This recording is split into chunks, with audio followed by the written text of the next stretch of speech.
Friends, welcome to study with Kashi. Friends, आज की video में हम क्लास 10 साइंस बोर्ड एग्जाम के केमिस्ट्री के मोस्ट इंपोर्टेंट 30 टॉपिक्स को डिस्कस करने वाले हैं, जो कि हमारी पूरी केमिस्ट्री की बुक का निचोड़ है। तो चलिए फ्रेंड्स, हम वीडियो को स्टार्ट करते हैं। देखिए, ये हमारी सीरीज है 70 में से 70 नंबर पक्का। अब देखिए फ्रेंड्स, साइंस में केमिस्ट्री कितने मार्क्स की पूछी जाती है? तो ये पूछी जाती है हमारी 20+ मार्क्स की, जिसमें कि 25 मार्क्स की होती है फिजिक्स और 25 मार्क्स की होती है हमारी बायोलॉजी।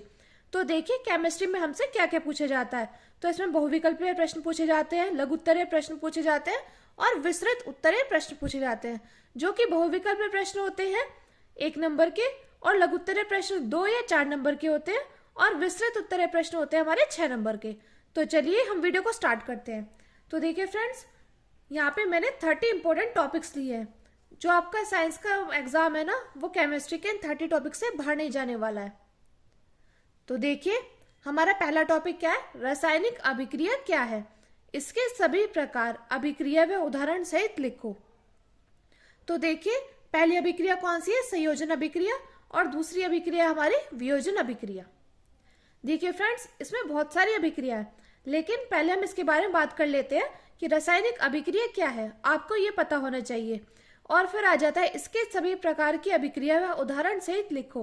तो फ्रेंड्स, ये क्वेश्चन आपसे 6 नंबर में पूछा जा सकता है। 2024 में ये क्वेश्चन 6 नंबर का पूछा गया था, जिसमें आपसे पूछ सकते हैं कि रासायनिक अभिक्रिया क्या है या संयोजन अभिक्रिया को उदाहरण सहित लिखो। तो फ्रेंड्स देखिए, आपको मालूम होना चाहिए रासायनिक अभिक्रिया क्या है। अब देखिए, ये है हमारी संयोजन अभिक्रिया। ये मोस्ट इंपॉर्टेंट अभिक्रिया है, बार बार बोर्ड परीक्षा में रिपीट होती है। इसमें मैं स्टार लगा देती हूँ। अगली देखिए, अगली है वियोजन अभिक्रिया। ये फ्रेंड्स मोस्ट इंपॉर्टेंट अभिक्रिया है, बार बार बोर्ड परीक्षा में रिपीट होती है। अब देखिए फ्रेंड्स, आपसे ये 6 नंबर का क्वेश्चन न पूछ के आपसे लघु उत्तरीय प्रश्न में यही पूछ सकते हैं कि संयोजन अभिक्रिया क्या है, इस पर टिप्पणी लिखो। या आपसे ये पूछा जा सकता है वियोजन अभिक्रिया क्या है। आपसे किसी भी प्रकार से क्वेश्चन को पूछा जा सकता है। अब देखिए, तो ये थी हमारी संयोजन अभिक्रिया और वियोजन अभिक्रिया। अब देखिए, हमारी अगली अभिक्रिया क्या है? अगली अभिक्रिया हमारी विस्थापन अभिक्रिया। फ्रेंड्स, ये भी बोर्ड एग्जाम में बार बार रिपीट हुई है। विस्थापन अभिक्रिया से आपके समझते हैं। अब देखिए, चौथी अभिक्रिया हमारी द्विविस्थापन अभिक्रिया। कौन सी अभिक्रिया? द्विविस्थापन अभिक्रिया। अगली देखिए, अगली है उत्क्रमणीय अभिक्रिया। ये जो फ्रेंड्स सारी अभिक्रिया ना मोस्ट इंपॉर्टेंट है, बार बार बोर्ड परीक्षा में रिपीट हुई है। अगली देखिए, अपघटन अभिक्रिया। ये इतनी इंपॉर्टेंट नहीं है। अब देखिए, 7वीं हमारी ऊष्माशोषी या ऊष्मक्षेपी अभिक्रिया। फ्रेंड्स, ये मोस्ट इंपॉर्टेंट अभिक्रिया है। आपसे इसके अंतर भी पूछ लिया जाता है कि ऊष्माशोषी अभिक्रिया और ऊष्मक्षेपी अभिक्रिया में अंतर बताइए। अगली देखिए, अगली अभिक्रिया है हमारी उपचयन अभिक्रिया या अपचयन अभिक्रिया। तो फ्रेंड्स, ये जितनी भी अभिक्रिया थी ये मोस्ट इंपॉर्टेंट है। अगर आपने ये कर लिया ना, तो आपके 6 नंबर पक्के हैं। तो देखिए, विस्थापन अभिक्रिया, उत्क्रमणीय अभिक्रिया, ऊष्माशोषी या ऊष्मक्षेपी अभिक्रिया, अपचयन व उपचयन अभिक्रिया, ये जितनी भी अभिक्रिया है ये मोस्ट इंपॉर्टेंट है। अब देखिए, अगला टॉपिक है हमारा रासायनिक अभिक्रियाओं को संतुलित करना। ये फ्रेंड्स मोस्ट इंपॉर्टेंट टॉपिक है कि रासायनिक अभिक्रिया को संतुलित करना। लेकिन आप रासायनिक अभिक्रिया को संतुलित तभी कर पाओगे जब तक आपको संयोजन अभिक्रिया के बारे में पता होगा, वियोजन अभिक्रिया के बारे में पता होगा, इन सारी अभिक्रियाओं के बारे में पता होगा, तभी आप रासायनिक अभिक्रियाओं को संतुलित कर पाओगे। अगर आपको इनके बारे में नहीं पता होगा तो आप रासायनिक अभिक्रियाओं को संतुलित नहीं कर पाओगे। तो फ्रेंड्स, ये क्वेश्चन आपसे 2 मार्क्स में पूछा जाता है कि रासायनिक अभिक्रियाओं को संतुलित कीजिए। अब देखिए फ्रेंड्स, थर्ड टॉपिक है हमारा दैनिक जीवन में अपचयन अभिक्रियाओं के प्रभाव। यानी कि दैनिक जीवन में हमारी कौन सी अभिक्रिया होती है? अपचयन अभिक्रिया होती है। तो इसमें हमसे पूछा जाता है दैनिक जीवन में अपचयन अभिक्रिया के प्रभाव। तो इसमें हमसे पूछा जा सकता है संक्षारण और विकृत गंधित, इन दोनों के बारे में हमसे पूछा जा सकता है। फ्रेंड्स, मोस्ट इंपॉर्टेंट अभिक्रिया है, बार बार बोर्ड परीक्षा में रिपीट हुई है। देखिए फ्रेंड्स, हमारा केमिस्ट्री का जो सिलेबस है वो फिक्स है और इन 30 टॉपिक्स के अलावा जो आएगा वो इन 30 टॉपिक्स में से ही आएगा। तो देखिए, हमारी अगली अभिक्रिया है अम्ल। अगला देखिए, अगला टॉपिक है हमारा अम्ल, क्षार व लवण क्या है, इसके रासायनिक गुणधर्म बताइए। तो फ्रेंड्स, कई बार आपसे पूछ लिया जाता है 2 मार्क्स में कि अम्ल क्या है, अम्ल की परिभाषा दो, या क्षार क्या है, या लवण क्या है। तो फ्रेंड्स आपको अम्ल, क्षार व लवण के बारे में पता होना चाहिए। तो अम्ल क्या होते हैं? अम्ल वो होते हैं जो जलीय विलयन में H+ आयन देते हैं, और क्षार क्या होता है? क्षार वो होता है जो जलीय विलयन में OH- आयन देते हैं। और फ्रेंड्स कई बार इन दोनों से अंतर भी पूछ लिया जाता है कि अम्ल और क्षार में अंतर बताइए। तो फ्रेंड्स आपको अम्ल, क्षार और लवण क्या है ये पता होना चाहिए, और इसके रासायनिक गुणधर्म के बारे में पता होना चाहिए। मोस्ट इंपॉर्टेंट टॉपिक है, आपसे 6 नंबर या 4 नंबर में पूछ लिया जाता है। मोस्ट से मोस्ट इंपॉर्टेंट टॉपिक है फ्रेंड्स। कोई भी ऐसा बोर्ड एग्जाम का पेपर होगा ही नहीं जिसमें अम्ल और क्षार से क्वेश्चन आया हो। तो फ्रेंड्स आप अम्ल और क्षार में अंतर भी कर लीजिएगा, और अम्ल, क्षार व लवण क्या है इसके बारे में भी आपको पता होना चाहिए। अगला देखिए, अगला है पीएच मान से संबंधित numerical. Most important topic friends, बार बार बोर्ड परीक्षा में रिपीट हुआ है, very very important topic. PH मान से तो न्यूमेरिकल भर भर के आते हैं। देखिए आपको पीएच मान के बारे में पता होना चाहिए, और इससे संबंधित न्यूमेरिकल के बारे में पता होना चाहिए। और फ्रेंड्स एक आता है हमारा पीएच स्केल। पीएच स्केल इसके बारे में भी आपको पता होना चाहिए। अगला देखिए फ्रेंड्स, अगला है हमारा छठा टॉपिक, क्लोशार प्रक्रिया। तो क्लोशार प्रक्रिया क्या होती है? सोडियम क्लोराइड का जलीय अपघटन। ये फ्रेंड्स मोस्ट इंपॉर्टेंट अभिक्रिया है, वेरी वेरी इंपॉर्टेंट अभिक्रिया। क्लोशार प्रक्रिया कि सोडियम क्लोराइड का जलीय अपघटन कैसे होता है। ये जितने भी फ्रेंड्स टॉपिक है ना, ये बार बार परीक्षाओं में रिपीट हुए हैं, और ये चाहे आप 2016 का पेपर उठाकर देख लो, 17, 18, 19, 20, 22, 24, कोई सा भी पेपर उठाकर देख लो, आपको एग्जाम पेपर इन क्वेश्चन से बाहर नहीं मिलेगा। अगर आपने ये कर लिए ना 30 टॉपिक, तो आपके 70 में से 70 नंबर बिल्कुल पक्के हैं, क्योंकि इनसे बाहर जाना ही नहीं है पेपर। अगला देखिए, अगला टॉपिक है हमारा धावन सोडा की बनाने की प्रयोगशाला विधि। फ्रेंड्स आपको धावन सोडा का सूत्र पता होना चाहिए, इसका रासायनिक नाम पता होना चाहिए, क्योंकि हमसे 1 नंबर में पूछ लिया जाता है, बहुविकल्प में भी आ जाता है कि धावन सोडा का रासायनिक सूत्र क्या है या रासायनिक नाम क्या है। तो धावन सोडा के बनाने की प्रयोगशाला विधि, इसके रासायनिक व भौतिक गुणधर्म व उपयोग, मोस्ट इंपॉर्टेंट टॉपिक है। कोई भी ऐसा एग्जाम पेपर होगा ही नहीं जिसमें धावन सोडा, खाने का सोडा, विरंजक चूर्ण या प्लास्टर ऑफ पेरिस से क्वेश्चन ना आए हो। फ्रेंड्स ये जितने भी टॉपिक है ना मोस्ट इंपॉर्टेंट है। आपको जैसे धावन सोडा की बनाने की प्रयोगशाला विधि और इसके रासायनिक व भौतिक गुणधर्म व उपयोग, इसके बारे में पता होना चाहिए, और इसके साथ साथ धावन सोडा का रासायनिक नाम और सूत्र के बारे में पता होना चाहिए। अगला देखिए, अगला मोस्ट इंपॉर्टेंट क्वेश्चन है हमारा खाने का सोडा। ये फ्रेंड्स खाने के सोडे से देखिए इन सब से भर भर के क्वेश्चन पूछे जाते हैं। कोई भी ऐसा केमिस्ट्री का पेपर होगा ही नहीं जिसमें धावन सोडा, खाने का सोडा, विरंजक चूर्ण और प्लास्टर ऑफ पेरिस से क्वेश्चन न बने हो। तो देखिए खाने का सोडा, इसका भी आपको सबसे पहले रासायनिक सूत्र पता होना चाहिए, रासायनिक नाम पता होना चाहिए। खाने का सोडा बनाने की विधि, रासायनिक व भौतिक गुणधर्म व उपयोग, इनके बारे में आपको पता होना चाहिए। अगला टॉपिक देखिए, अगला टॉपिक है विरंजक चूर्ण यानी कि ब्लीचिंग पाउडर की निर्माण विधि, सामान्य गुण व उपयोग। इससे पहले आपको विरंजक चूर्ण का रासायनिक नाम और रासायनिक सूत्र पता होना चाहिए, क्योंकि आपसे बहुविकल्प में भी पूछ लिया जाता है कि विरंजक चूर्ण का रासायनिक नाम ये है या रासायनिक सूत्र ये है। तो फ्रेंड्स ये मोस्ट इंपॉर्टेंट टॉपिक है, वेरी वेरी इंपॉर्टेंट टॉपिक। अगला देखिए, अगला है हमारा प्लास्टर ऑफ पेरिस बनाने की विधि, भौतिक व रासायनिक गुणधर्म व इसके उपयोग। तो फ्रेंड्स आपको प्लास्टर ऑफ पेरिस का रासायनिक सूत्र पता होना चाहिए। प्लास्टर ऑफ पेरिस को पीओपी के नाम से भी जाना जाता है। ये फ्रेंड्स मोस्ट इंपॉर्टेंट टॉपिक है, मोस्ट इंपॉर्टेंट टॉपिक है ये। अब देखिए 11वां टॉपिक है हमारा क्रिस्टलन के जल से आप क्या समझते हैं। ये फ्रेंड्स वेरी इंपॉर्टेंट टॉपिक, कई बार क्वेश्चन आ जाता है क्रिस्टलन के जल अपघटन से आप क्या समझते हैं।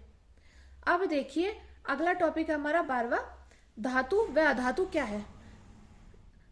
सबसे पहले आपको पता होना चाहिए धातु क्या है और अधातु क्या है, फिर उसके भौतिक व रासायनिक गुण क्या है। तो फ्रेंड्स कई बार इनके धातु और अधातु में अंतर भी पूछ लिया जाता है कि धातु व अधातु में अंतर क्या है। तो अगर आपको इसके भौतिक और रासायनिक गुणधर्म पता होंगे तो आप धातु और अधातु में अंतर अच्छे से कर पाओगे। ये फ्रेंड्स मोस्ट इंपॉर्टेंट टॉपिक है, मोस्ट इंपॉर्टेंट टॉपिक। फ्रेंड्स ये मैंने जितने भी टॉपिक लिए हैं ये मैंने चैप्टर वाइज लिए हैं। अगला देखिए, अगला है सक्रियता श्रेणी का उपयोग व उदाहरण। ये फ्रेंड्स मोस्ट इंपॉर्टेंट टॉपिक है, सक्रियता श्रेणी का उपयोग। इससे हमसे रिएक्शन पूछ ली जाती है। अगर आपको इसके उपयोग और उदाहरण पता होंगे तो आप रिएक्शन को अच्छे से कर पाओगे। अगला टॉपिक है हमारा, देखिए अगला टॉपिक है आयनिक यौगिक मैग्नीशियम क्लोराइड का निर्माण। ये फ्रेंड्स इतना इंपॉर्टेंट टॉपिक नहीं है, पर फिर भी बोर्ड परीक्षा में पूछा जाता है। अगला देखिए 15वां टॉपिक है हमारा सक्रियता श्रेणी पर आधारित धातुओं का निष्कर्ष ऊपर स्थित, मध्य स्थित व नीचे स्थित। यानी कि सक्रियता श्रेणी पर आधारित धातुओं का निष्कर्षण पूछ लिया जाता है कि ऊपर स्थित होंगे तो क्या होगा, मध्य स्थित होंगे और नीचे स्थित। ये फ्रेंड्स हमारा इतना इंपॉर्टेंट नहीं है। अगला देखिए, अगला हमारा 16वां टॉपिक है धातुओं के निष्कर्षण पर टिप्पणी लिखो। तो देखिए कई बार हमसे पूछा जाता है कि धातुओं के निष्कर्षण में निस्तापन पर टिप्पणी लिखो, भर्जन पर टिप्पणी लिखो या प्रगलन पर टिप्पणी लिखो। तो देखिए ये अगर आपसे आएगा तो आपसे 6 नंबर या 4 नंबर में पूछा जाता है ये क्वेश्चन। तो देखिए धातुओं के निष्कर्षण पर टिप्पणी लिखो, मोस्ट इंपोर्टेंट टॉपिक है। इसमें आपसे पूछ लिया जाता है निस्तापन क्या है, भर्जन क्या है, प्रगलन क्या है, गालक। और गालक में भी एक तो अम्लीय गालक होते हैं और एक होते हैं क्षारीय गालक। ये फ्रेंड्स मोस्ट इंपोर्टेंट टॉपिक है। कोई भी ऐसा एग्जाम पेपर होगा ही नहीं जिसमें निस्तापन, भर्जन, प्रगलन इनसे क्वेश्चन आए हो। धातुओं के निष्कर्षण पर तो फ्रेंड्स क्वेश्चन बनता ही है। अगला देखिए, अगला है टॉपिक हमारा मिश्र धातु की विशेषता व परिभाषा। आपको मिश्र धातु की परिभाषा के बारे में पता होना चाहिए और इनकी विशेषता के बारे में पता होना चाहिए। ये आपसे 2 नंबर में पूछ लिया जाता है। अगला देखिए, अगला है 18वां टॉपिक है एमलगम क्या है। फ्रेंड्स इसकी आपसे परिभाषा पूछ ली जाती है, ये आपसे 2 नंबर में पूछ लिया जाता है कि एमलगम क्या है। मोस्ट इंपोर्टेंट टॉपिक्स है फ्रेंड्स ये 30 हमारे। अगर आपने ये कर लिया ना तो आपको 70 में से 70 नंबर लाने से कोई भी नहीं रोक सकता है। अगला देखिए, अगला टॉपिक है हमारा 19वां, यानी कि कार्बन क्या है। आपको पता होना चाहिए कि कार्बन क्या है। उसके बाद देखिए संतृप्त व असंतृप्त हाइड्रोकार्बन से आप क्या समझते हैं। इसी में एल्केन, एल्कीन, एल्काइन को सूत्रों सहित समझाइए। देखिए पहला आपसे पूछा जाता है कि कार्बन क्या है, तो आपको पता होना चाहिए कि कार्बन क्या है। अगला देखिए आप संतृप्त और असंतृप्त हाइड्रोकार्बन से आप क्या समझते हो। तो फ्रेंड्स आपको संतृप्त और असंतृप्त हाइड्रोकार्बन के बारे में पता होना चाहिए। और कई बार इससे अंतर भी पूछा जाता है कि संतृप्त और असंतृप्त हाइड्रोकार्बन में अंतर बताइए। तो देखिए आपको पता होना चाहिए कि कार्बन क्या है और संतृप्त और असंतृप्त हाइड्रोकार्बन से आपके समझते हो। कई बार संतृप्त और असंतृप्त से अंतर भी पूछा जाता है। अंतर तो फ्रेंड्स बार बार रिपीट होता है, तो आप संतृप्त और असंतृप्त में अंतर जरूर करिएगा। अगला देखिए, अब देखिए इसी में लिखा है, इसी में एल्केन, एल्कीन, एल्कीन व एल्काइन को सूत्रों सहित समझाइए। तो फ्रेंड्स आपको इनके रासायनिक नाम पता होना चाहिए और इनका आईयूपीएसी भी पता होना चाहिए। को सूत्रों से समझाइए। तो आपको एल्केन, एल्कीन और एल्काइन का आईयूपीएसी पता होना चाहिए। तो फ्रेंड्स ये क्वेश्चन भी मोस्ट इंपॉर्टेंट है, मोस्ट इंपॉर्टेंट है, बार बार बोर्ड परीक्षा में रिपीट हुआ है। अगला देखते हैं, अगला टॉपिक है हमारा महत्वपूर्ण टिप्पणियां। कई बार आपसे इनमें टिप्पणियां पूछ ली जाती है कि समावयवता पर टिप्पणी लिखो, या सजातीय श्रेणी पर टिप्पणी लिखो, या एस्टीकरण पर टिप्पणी लिखो, साबुनीकरण की पूछ ली जाती है, या प्रतिस्थापन अभिक्रिया पूछ ली जाती है, या दहन अभिक्रिया या ऑक्सीकरण अभिक्रिया। ये फ्रेंड्स आपसे 6 नंबर में पूछ लिया जाता है।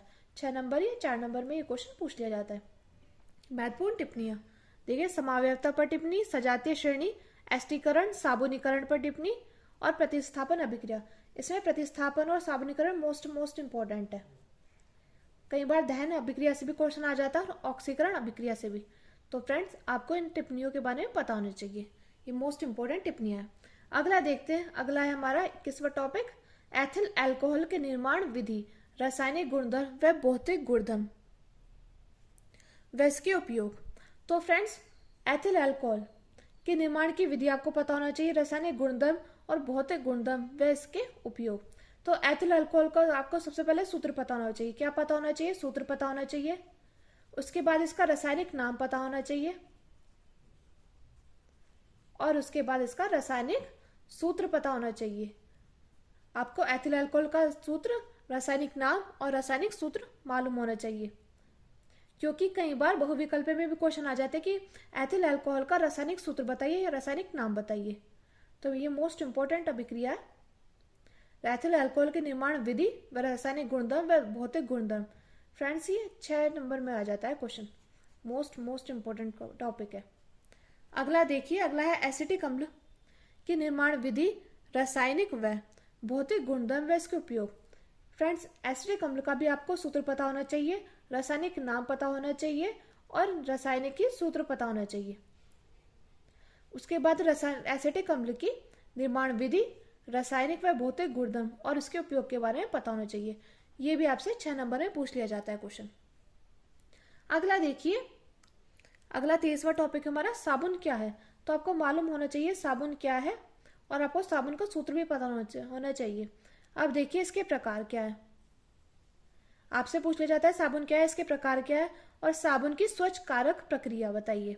या तो आपसे पूछ लिया जाएगा साबुन क्या है, इसके साबुन की स्वच्छ कारक प्रक्रिया मिसाल बताइए, या आपसे पूछ लिया जाएगा साबुन की स्वच्छ कारक प्रक्रिया अपमार्जक बताइए। आपसे किसी भी तरह से ये क्वेश्चन पूछ लिया जाएगा। तो आपको पता होना चाहिए साबुन क्या है, इसके प्रकार क्या है, मिसेल और अपमार्जक, और साबुन की स्वच्छ कारक प्रक्रिया में मिसेल और अपमार्जक के बारे में आपको पता होना चाहिए। कई बार ये क्वेश्चन 4 नंबर में या 2 नंबर में पूछ लिया जाता है। मोस्ट इंपॉर्टेंट क्वेश्चन है। अगला देखते हैं हम, अगला क्वेश्चन है हमारा मेंडलीफ की आवर्त सारणी व इसके सामान्य लक्षण व दोष की उपलब्धियां।